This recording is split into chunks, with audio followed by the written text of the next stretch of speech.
Hello friends, welcome to my YouTube channel. आज मैं आपसे नर्सिंग का सेशन इंपॉर्टेंट एमसीक्यूज़ शेयर करने वाली हूं। तो ये आपके प्रीवियस ईयर क्वेश्चंस पेपर से लिए गए हैं। ये बहुत ही इंपॉर्टेंट होने वाले हैं। कोई भी आप एग्ज़ाम दे रहे हो नर्सिंग का, उसके व्यू से भी ये इम्पॉर्टेंट होने वाले हैं। तो आप इसको सारा जो है देखना, एंड तक देखना, कोई भी पार्ट स्किप मत करना, क्योंकि कोई भी क्वेश्चन आपके किसी भी एग्ज़ाम में आ सकता है। और वीडियो स्टार्ट करने से पहले आपसे एक रिक्वेस्ट है कि सब्सक्राइब कर दीजिएगा, और साथ में ही आप देख रहे होंगे वीडियो के नीचे ज्वाइन का बटन दिख रहा होगा, आप ज्वाइन भी कर सकते हो। तो इसमें बहुत सारे आपको फीचर्स देखने को मिलेंगे। अगर आप चाहते हो तो इसको ज्वाइन भी आप कर सकते हो। और वीडियो के एंड में आपको 5 to 10 क्वेश्चन आपको मिलेंगे देखने के लिए। उनका आंसर आपने कमेंट में बताना है। उसके आंसर आपको जो है ऑप्शंस में नहीं मिलेंगे। तो स्टार्ट करते हैं इसी के साथ आज का सेशन फर्स्ट क्वेश्चन के साथ।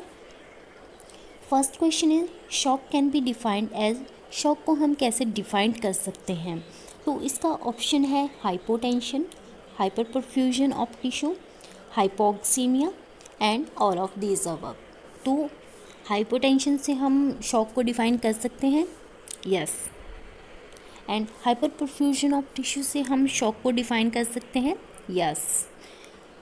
हाइपोक्सीमिया से हम शॉक को डिफाइन कर सकते हैं क्या? यस। तो इसका सही आंसर क्या हुआ? All of this above. Next question is organogenesis occur in. Organogenesis क्या होता है? जब ऑर्गन बनने स्टार्ट हो जाते हैं फिटस के, तो उसको कहते हैं हम ऑर्गेनोजेनेसिस। तो कौन से ट्राइमेस्टर में, यहाँ पे ट्राइमेस्टर दिया गया है कि कौन से ट्राइमेस्टर में स्टार्ट हो जाते हैं बनना। तो इसका सही आंसर है, आपने किसी भी ट्राइमेस्टर में उलझना नहीं है, आपने इसका डायरेक्ट आंसर याद रखना है। इसका होगा फर्स्ट ट्राइमेस्टर। जो फर्स्ट ट्राइमेस्टर होता है उसी में ही ऑर्गेनोजेनेसिस स्टार्ट हो जाता है। Next question is most common complication of mumps in children is. Most common complication क्या होती है मम्स की बच्चों में? तो ये क्वेश्चन आपका बहुत ही इम्पॉर्टेंट है। ये क्वेश्चन मैं आपको बता दूं, अभी जो HLL का एग्ज़ाम हुआ था नर्सिंग ट्रेनर का, उसमें भी ये क्वेश्चन आया हुआ था आपका। तो ये इम्पॉर्टेंट क्वेश्चन है, और इसका जो है आंसर आपने जो है अच्छे से याद रखना है। इसमें आपने किसी भी ऑप्शंस में नहीं उलझना है, आपको डायरेक्ट इसका आंसर आना चाहिए। तो मोस्ट कॉमन कॉम्प्लिकेशन क्या होगी मम्स की? तो इसकी होगी ऑर्काइटिस, ठीक है। और इसका जो है आपने बताना है कि ऑर्काइटिस का मीनिंग क्या है। आपने ये कमेंट में बताना है कि ऑर्काइटिस का मीनिंग क्या है। Next, a pregnant client ask the nurse about how to umbilical cord provides circulation of the baby. The nurse responds that the umbilical cord has. एक प्रेग्नेंट लेडी होती है, वो नर्स को पूछती है किसके बारे में? अम्बिलिकल कॉर्ड कैसे सर्कुलेशन प्रोवाइड करती है बेबी में। तो नर्स क्या रिस्पॉन्स करेगी अम्बिलिकल कॉर्ड के बारे में? 1 artery and 2 veins, 1 artery and 1 veins, 2 arteries and 2 veins, 2 arteries and 1 vein। तो इसका सही आंसर क्या होगा? अम्बिलिकल कॉर्ड में कितनी आर्टरी होती हैं और कितनी वेन्स होती हैं? इसका सही आंसर है डी।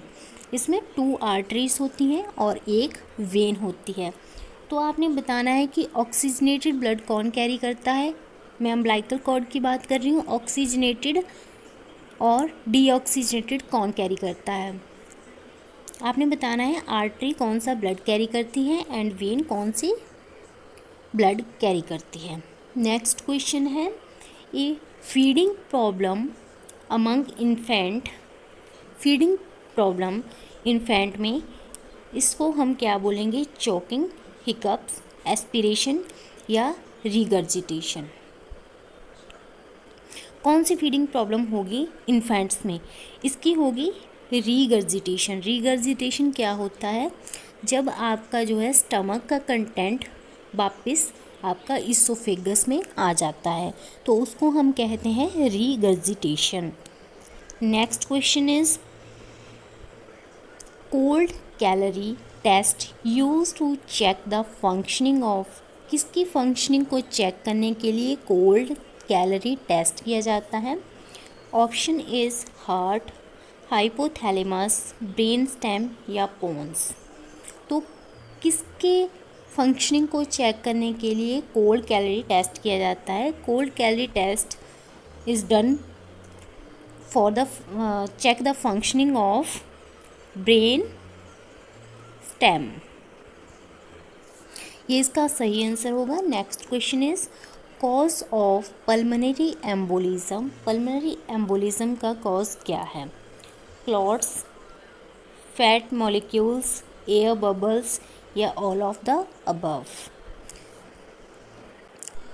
तो इसका सही आंसर होगा all of the above. Next question is which of the following procedure is likely to be performed in patient who manifested symptom of meningitis।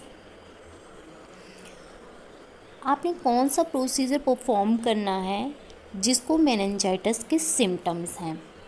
तो इसका आपने डायरेक्ट आंसर याद रखना है, इसका होगा lumbar puncture.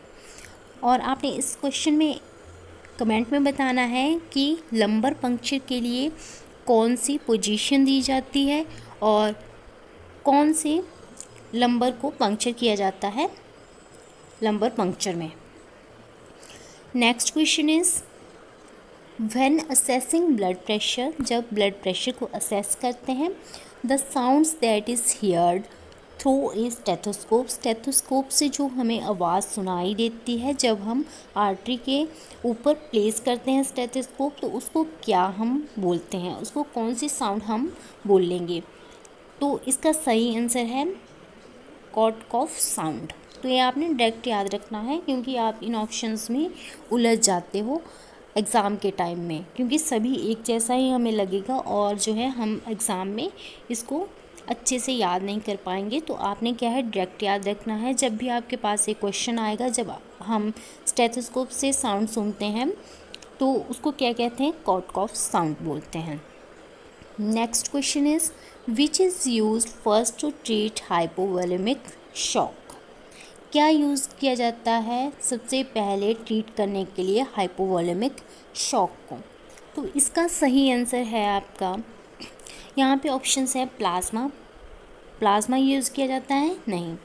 Fresh blood use किया जाता है? नहीं।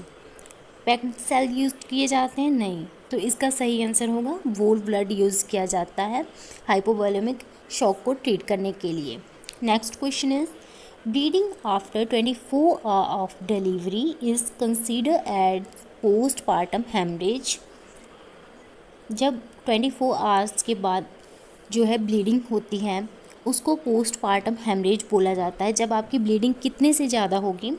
यहाँ पे ऑप्शंस हैं when blood loss is more than 500 ml, जब 500 ml से ज़्यादा ब्लड लॉस हो जाएगा, या जब ब्लड लॉस आपका 700 ml से ज़्यादा हो जाएगा, या ब्लड लॉस आपका 100 ml से ज़्यादा हो जाएगा, या ब्लड लॉस आपका 200 ml से ज़्यादा हो जाएगा। तो डी इसका आंसर होगा नहीं।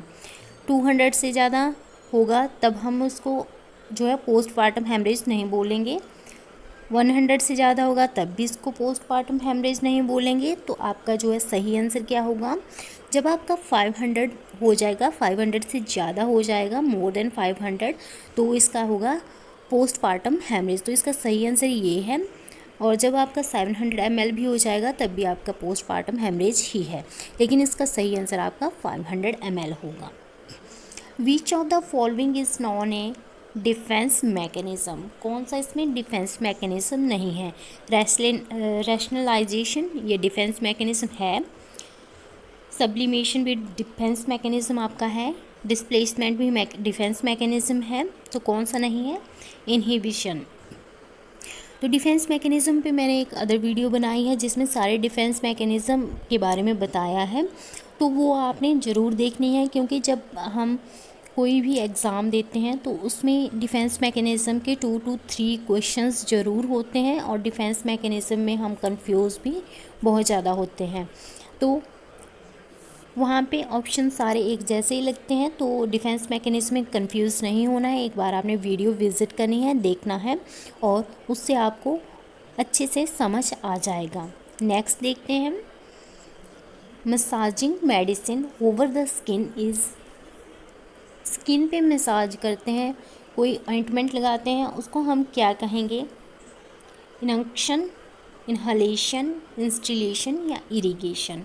तो इसका सही आंसर होगा इन्हलेशन होगा नहीं, इंस्टिलेशन होगा नहीं, इरिगेशन होगा नहीं। तो इसका सही आंसर है ए, इनक्शन। Next question is pH of vagina become acidic due to, जो वेजाइना का pH होता है वो एसिडिक हो जाता है किसके कारण? तो इसका सही आंसर है सी, आपने याद रखना है, डिओड्रिन बैसिलस। नेक्स्ट क्वेश्चन इज, क्योंकि सम ऑफ द स्टूडेंट्स जब ये क्वेश्चन आता है तो इसका जो है आंसर आप लिख देते हो ई कोलाई, लेकिन इसका ई कोलाई नहीं है, तो इसका है डिओड्रिन बैसिलस, ये आपने याद रखना है। Next question is the most radio sensitive tissue is, कौन सा है मोस्ट रेडियो सेंसिटिव टिश्यू? तो इसका सही आंसर आपने याद रखना है, इसका जो है कैंडिडेट बहुत सारे थायराइड लिखते हैं, लेकिन थायराइड नहीं है, लीवर भी नहीं है, ब्रेन भी नहीं है, इसका है bone marrow. Next question is the most common cause of HIV infection in A newborn is, कौन सा है most common cause? Perinatal transmission, breast milk, ट्रांसप्लेसेंटल या एक्सचेंज ट्रांसफ्यूज़न। तो इसका सही आंसर आपने कमेंट में बताना है कि इसका क्या आंसर होगा। Next question, hospital acquired infection जो होता है वो एक्वायर्ड होता है कितने आवर्स ऑफ एडमिशन के, कितने आवर्स के बाद ये जो इन्फेक्शन होगा उसको हम हॉस्पिटल एक्वायर्ड इन्फेक्शन बोलेंगे। तो यहाँ पे ऑप्शन है 48 आवर्स, 24 आवर्स आफ्टर डिस्चार्ज या 72 आवर्स। तो इसका जो सही आंसर होगा 48 आवर्स इसका सही आंसर होगा। जो 48 आवर्स के अंदर आपका जो है इन्फेक्शन होगा उसको हम क्या कहेंगे? Hospital acquired infection. Next question is which of the following vaccine is contraindicated in pregnancy, कौन सी वैक्सीन होती है जो कॉन्ट्राइंडिकेटेड होती है प्रेगनेंसी में? तो हेपेटाइटिस नहीं होती है, टेटनस आपकी नहीं होती है, प्रेगनेंसी में टेटनस लगाई जाती है। आपने बताना है कि कौन से मंथ में जो है टेटनस का इंजेक्शन दिया जाता है प्रेग्नेंट वुमेन को। रूबेला, पर्ट्यूटिस भी लगाई जाती है, तो इसका ये भी नहीं आंसर होगा। तो कौन सी कॉन्ट्राइंडिकेटेड होती है? ये होती है आपकी कॉन्ट्राइंडिकेटेड रूबेला। आपने इसमें बताना है कि टेटनस हम कौन से मंथ में प्रेग्नेंट वुमेन के लिए लगाते हैं। Next question is which cannula is used for IV therapy for children, children में हम IV थेरेपी अगर बच्चे को हमने देनी है तो कौन सा कैनुला हम यूज़ करेंगे? येलो, ग्रीन, पिंक या पर्पल? तो इसका सही आंसर आपका यहाँ पे होगा येलो। आपने यहाँ पे बताना है कि कितने गेज का होता है येलो आपका cannula. Next question is universal immunisation programme was launched in, universal immunisation programme launch कब हुआ था? 1982, 1984, 1985 या 1987? तो 82 में भी नहीं हुआ था, 84 में भी नहीं हुआ था, 87 में भी नहीं हुआ था। कौन सा बचता है आपके पास? 1985।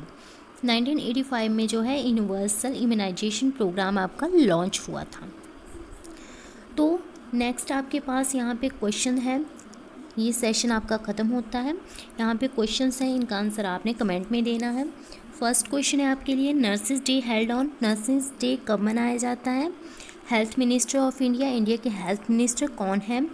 नॉर्मल वैल्यू ऑफ ESR की नॉर्मल वैल्यू कितनी है? BP प्रोसीजर आपने लिखना है कि BP के लिए क्या प्रोसीजर किया जाता है, कैसे कैसे BP चेक किया जाता है, फुल प्रोसीजर, बिकॉज इसमें बहुत सारे आपके क्वेश्चंस बनते हैं। नेक्स्ट वीडियो में वो क्वेश्चंस भी आपसे शेयर किए जाएंगे। तो यहाँ पे BP प्रोसीजर आपने लिखना है कि कैसे हमने चेक करना है, कहाँ पे हमने जो है कफ प्लेस करना है, कितने जो है सेंटीमीटर अबव करना है आर्म से, अपर आर्म से। तो ये सारा कुछ आपने वहाँ पे एक्सप्लेन करना है, full procedure of BP। What is circumstantiality, circumstantiality क्या होती है ये आपने जो है कमेंट में बताना है। और डिफरेंट बताना है सर्कमस्टेंशियलिटी और टेंजेंशियलिटी में क्या डिफरेंस है। नेक्स्ट आता है आपका ईसीटी स्टैंड फॉर, ईसीटी किसे कहते हैं हम, क्या फुल फॉर्म है इसकी, और करंट कितना पास करते हैं हम ईसीटी के लिए। तो ये क्वेश्चंस का आपने आंसर देना है और जो है आपने जो है नीचे ज्वाइन का बटन दिख रहा होगा, आप यहाँ पे फीचर्स, अलग अलग फीचर्स देख सकते हो।